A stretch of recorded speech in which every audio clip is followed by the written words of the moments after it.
ആദ്യമായി തന്നെ പരിശുദ്ധ അമ്മയ്ക്കും ഈശോയ്ക്കും ഒത്തിരി നന്ദി. ഞങ്ങളെ ഈ പരിശുദ്ധ പുണ്യഭൂമിയിൽ എത്തിച്ച ഈശോയ്ക്ക് 1000 നന്ദി. എൻ്റെ പേര് സിസ്റ്റർ രമ്യ ഫ്രാൻസിസ്. ഇതെൻ്റെ ഇരട്ട സഹോദരി സിസ്റ്റർ സൗമ്യ ഫ്രാൻസിസ്. ഞങ്ങൾ അമലോത്ഭവ മാതാവിൻ്റെ അസീസി സഹോദരികൾ എന്ന സഭയിലെ അംഗമാണ്. ആദ്യമായി ഞാൻ കൃപാസനത്തെക്കുറിച്ച് അറിയുന്നത് എൻ്റെ മൂത്ത സഹോദരി ചേച്ചി വഴിയാണ്. ഞാൻ ജർമ്മനിയിൽ ചെന്നിട്ട് 7 വർഷമായി. അവിടെ ജർമ്മനിയിൽ ഞാൻ ഓൾഡ് ഏജ് ഹോമിൽ നേഴ്സിംഗ് അസിസ്റ്റൻ്റായിട്ട് ജോലി ചെയ്യുകയായിരുന്നു. അപ്പോൾ അവിടെ നേഴ്സിംഗ് രജിസ്ട്രേഷന് വേണ്ടി ജർമ്മൻ B2 എക്സാം പാസ്സാകണമായിരുന്നു. അപ്പോൾ ഞാൻ കുറേ പ്രാവശ്യമായിട്ട് ആ ജർമ്മൻ B2 എക്സാം എഴുതിയിട്ട് ജയിച്ചിട്ട് കിട്ടുന്നില്ലായിരുന്നു. അപ്പോൾ ഒരു പ്രാവശ്യം എൻ്റെ ചേച്ചി പറഞ്ഞു, മാതാവിന് അസാധ്യമായിട്ട് ഒന്നുമില്ല, nothing is difficult before our blessed mother. അപ്പോൾ ഞാൻ മാതാവിന് സമർപ്പിച്ചു. അങ്ങനെ ചേച്ചി വഴി ഓൺലൈൻ ഉടമ്പടി എടുത്തു. ഓൺലൈൻ ഉടമ്പടി എടുത്തത് 2022 ഓഗസ്റ്റ് മാസം 7-ാം തീയതി.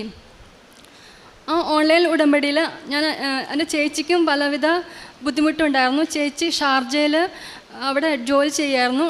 ഷാർജയിൽ കടം ചേച്ചിയുടെ ഹസ്ബൻഡിന് ബിസിനസ് പ്രോഗ്രസ് ആകുന്നില്ലായിരുന്നു. ഭയങ്കരമായ കടവും. അപ്പോൾ ചേച്ചി ഭയങ്കര വിഷമിച്ചിരിക്കുമായിരുന്നു. പിന്നെ നാട്ടിലെ വീട് വിൽക്കാൻ പറ്റുന്നില്ലായിരുന്നു. അപ്പോൾ ചേച്ചിയുടെ ഇൻറ്റൻഷനും വെച്ചു, അങ്ങനെ ചേച്ചിയുടെ കടം മാറണം, അതുപോലെ തന്നെ എൻ്റെ എക്സാം അത് B2 ജർമ്മൻ എക്സാം ജയിക്കണമേ, അങ്ങനെ ആ നിയോഗങ്ങളും വെച്ചു ഓൺലൈൻ ഉടമ്പടി എടുത്തു. നല്ലൊരു കുമ്പസാരം കഴിഞ്ഞ് ഓൺലൈൻ ഉടമ്പടി അന്ന് എടുക്കാൻ സാധിച്ചു.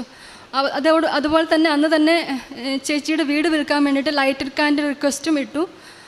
അന്ന് അത്ഭുതം തന്നെ, അന്ന് ചേച്ചിയുടെ ആ വീട് അന്ന് തന്നെ വിൽക്കപ്പെട്ടു. അതുപോലെ തന്നെ ചേച്ചിയുടെ OET എക്സാമും ചേച്ചി എഴുതി ജയിച്ചു. സെപ്റ്റംബർ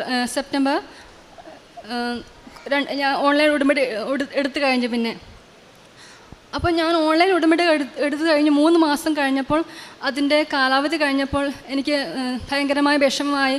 ഇനി അത് പുതുക്കാൻ പറ്റത്തുള്ളൂ, എന്ത് ചെയ്യും?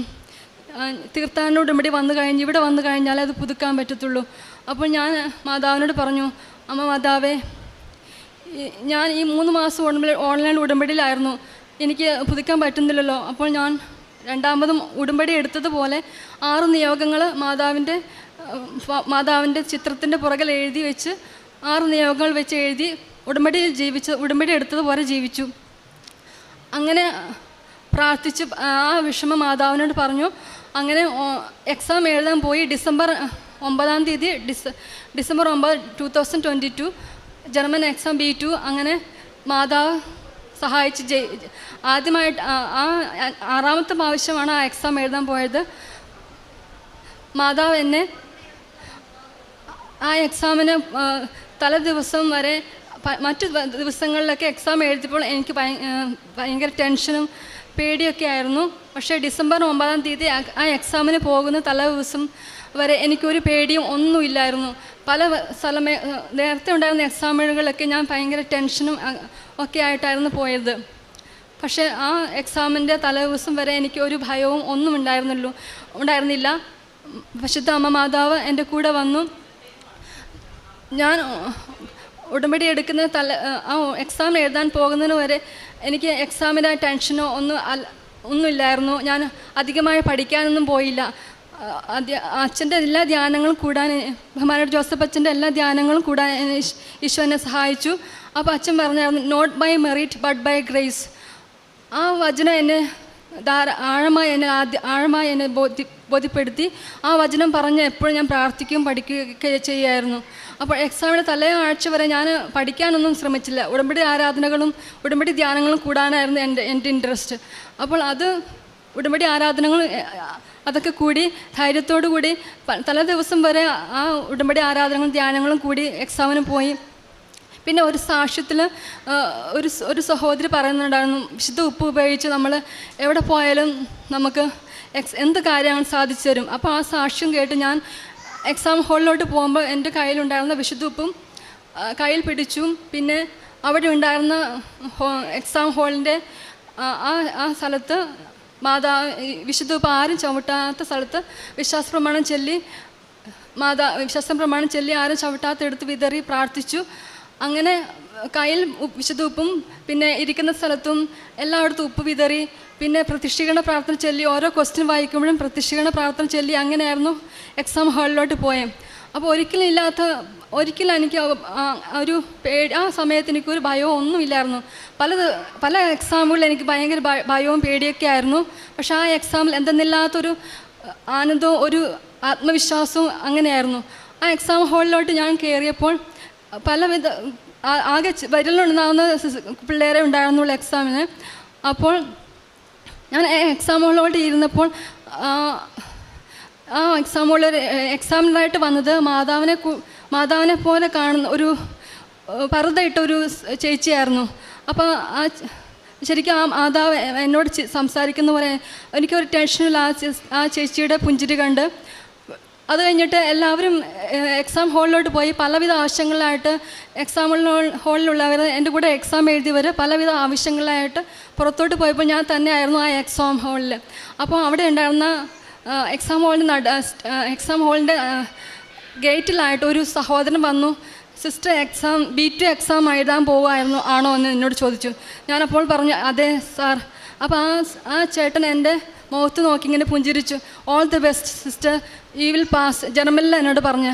അപ്പോൾ ആ സഹോദരൻ എന്നോട് പറഞ്ഞപ്പോൾ എനിക്കെന്തോ ഞാൻ എന്തായാലും ജയിക്കും, അത് ഈശോ എന്നോട് പറഞ്ഞതാണ്, ഈശോ എന്നോട് വന്ന് പറഞ്ഞ് സംസാരിച്ചതുപോലെ എനിക്ക് തോന്നി. അത് എക്സാം കഴിഞ്ഞിട്ടും പക്ഷേ എക്സാം എനിക്ക് പാടായിരുന്നു. പക്ഷേ മറ്റ് എക്സാമുകളേക്കാൾ അധികമായിട്ട് എനിക്ക് സമയത്തിനുള്ളിൽ നന്നായിട്ട് എഴുതി തീർക്കാനും മാതാവ് എന്നെ സഹായിച്ചു. അതുപോലെ തന്നെ എക്സാം കഴിഞ്ഞ് ഞാൻ പ്രത്യക്ഷീകരണ പ്രാർത്ഥന കണ്ടിന്യൂസായി പ്രാർത്ഥിച്ചു. പ്രത്യക്ഷീകരണ പ്രാർത്ഥന കണ്ടിന്യൂസ് പ്രാർത്ഥിച്ച് മാതാവിനോട് പറഞ്ഞു, മാതാവ് നീ തന്നെ ആയിരിക്കണം എൻ്റെ എക്സാം നോക്കുന്ന സാർ. അങ്ങനെ മാതാവിന് സമർപ്പിച്ചു.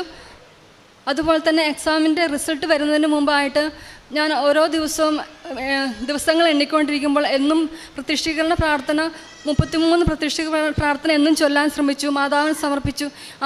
മാതാവേ, അമ്മ തന്നെ ആയിരിക്കണം എൻ്റെ എക്സാം നോക്കുന്നത്. ഈ എക്സാം ഞാൻ ജയിക്കുകയാണെങ്കിൽ എന്തായാലും ഞാൻ കൃപാസനത്തിൽ വന്ന് സാക്ഷ്യം പറയാമെന്ന് എക്സാമിന് 2 ദിവസം മുമ്പ് അമ്മ മാതാവിൻ്റെ മുമ്പിൽ ഞാൻ ഒരു പേപ്പറിൽ എഴുതി കൊടുത്തായിരുന്നു. അപ്പോൾ എക്സാം എഴുതുമ്പോൾ എനിക്ക് ശരിക്കും ബോധ്യമായിരുന്നു മാതാവ് എൻ്റെ കൂടെ വന്ന് എന്നെ സഹായിച്ചു, ഞാൻ എക്സാം ജയിക്കും. അങ്ങനെ 33 പ്രാവശ്യം എന്നും പ്രത്യക്ഷീകരണ പ്രാർത്ഥന ചൊല്ലി മാതാവിന് മുമ്പ് സമർപ്പിച്ചു. അപ്പോൾ എക്സാമിൻ്റെ പോസ്റ്റ് വന്നപ്പോൾ ഞാനത് തുറക്കാതെ വിശ്വാസപ്രമാണം ചൊല്ലി 53 വിശ്വാസപ്രമാണം ചൊല്ലി അങ്ങനെ മാതാവിന് സമർപ്പിച്ചു. അങ്ങനെയാണ് തുറന്നത്. അപ്പോൾ അത്ഭുതമെന്ന് പറയട്ടെ, മാതാവ് എന്നെ B2 ജർമ്മൻ എക്സാം എന്നെ ജയിപ്പിച്ചു. അതുപോലെ തന്നെ എൻ്റെ ചേച്ചി OET എക്സാമും ഞാൻ മാതാവിന് സമർപ്പിച്ചു. മാതാവ് ചേച്ചിയെ വിജയിപ്പിച്ചു.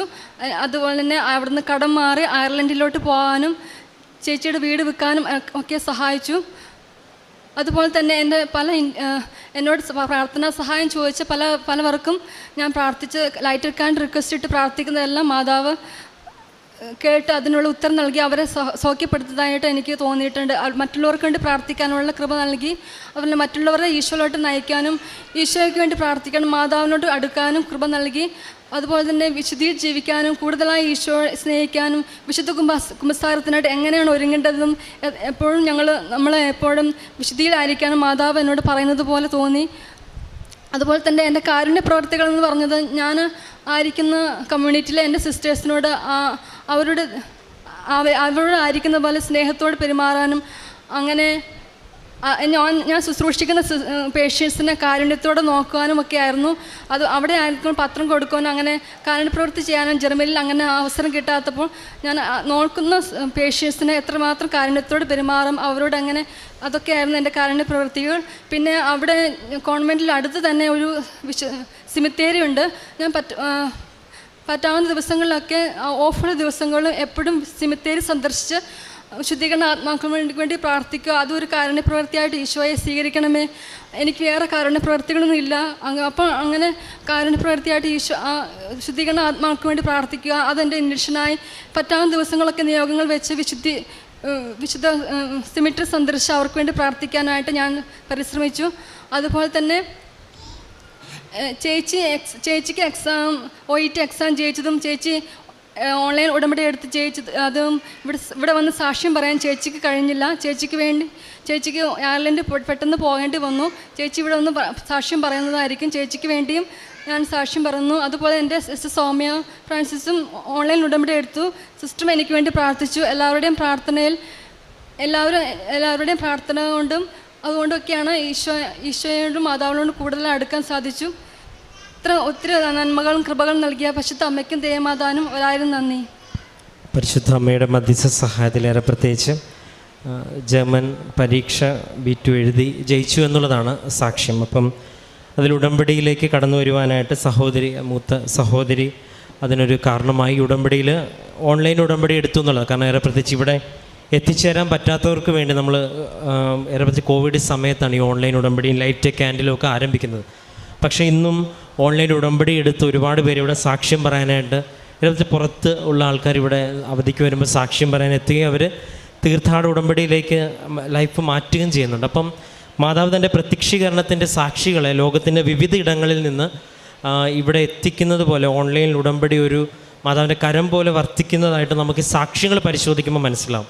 ഏറെ പ്രത്യേകിച്ച് ഉടമ്പടിയിലേക്ക് കടന്നു വരുമ്പം ഇപ്പം ഓൾറെഡി സമർപ്പിത ജീവിതത്തിലുള്ളപ്പോൾ തന്നെയും അപ്പോൾ ആത്മീയമായിട്ടുള്ള ഒരു ബേസിക്കായിട്ടുള്ള എല്ലാ റിക്വയർമെൻറ്റ്സും ചെയ്യുന്നത്. ഇപ്പോൾ ഇവിടെ ഉടമ്പടി എടുത്തതിൽ ഒരുപാട് പേർ പുരോഹിതരും സമർപ്പിതരും വചനപ്രഘോഷണ മേഖലയിലുള്ളവരും കരസ്മാറ്റിക് നവീകരണ പ്രസ്ഥാനത്തിലുള്ളവരൊക്കെ ഉടമ്പടിയുടെ ഭാഗമായിട്ട് ഉടമ്പടി എടുക്കുന്നതും സാക്ഷ്യം പറയുകയൊക്കെ നമ്മൾ കാണുന്നതാണ്. അപ്പം ഒരു ചുരുങ്ങിയ സമയത്തിനുള്ളിൽ തീക്ഷ്ണതയോടുകൂടി ആത്മീയ ജീവിതം കൂടുതൽ മുൻപോട്ട് നയിക്കുവാനായിട്ട് പരിശുദ്ധ അമ്മയുടെ വലിയൊരു ശക്തമായിട്ടൊരു സാന്നിധ്യം അനുഭവിക്കാൻ ഉടമ്പടി സഹായിക്കുമെന്നുള്ള കാര്യത്തിൽ ഒരു സംശയവുമില്ല. കാരണം അപ്പോൾ ഈ ഒരു സാക്ഷ്യം ആ ഒരു ബോധ്യം നൽകുവാൻ നമ്മളെ സഹായിക്കട്ടെ എന്നും അപ്പോൾ ഇനിയും ഉടമ്പടി ജീവിതത്തിൽ മുന്നോട്ട് പോകുമ്പോൾ പരിശുദ്ധ അമ്മയുടെ വലിയ ഇടപെടൽ ഇനിയും ശക്തമായിട്ട് ഈ ഒരു സമർപ്പിത ജീവിതത്തിൽ അനുഭവിക്കുവാൻ ഈ ബഹുമാനപ്പെട്ട സിസ്റ്റർമാർക്ക് സാധിക്കട്ടെ എന്ന് പ്രാർത്ഥിക്കുന്നു. നമുക്ക് കരങ്ങളടിച്ച് ദൈവകുമാരനും പരിശുദ്ധ അമ്മയ്ക്ക് നന്ദി പറയാം.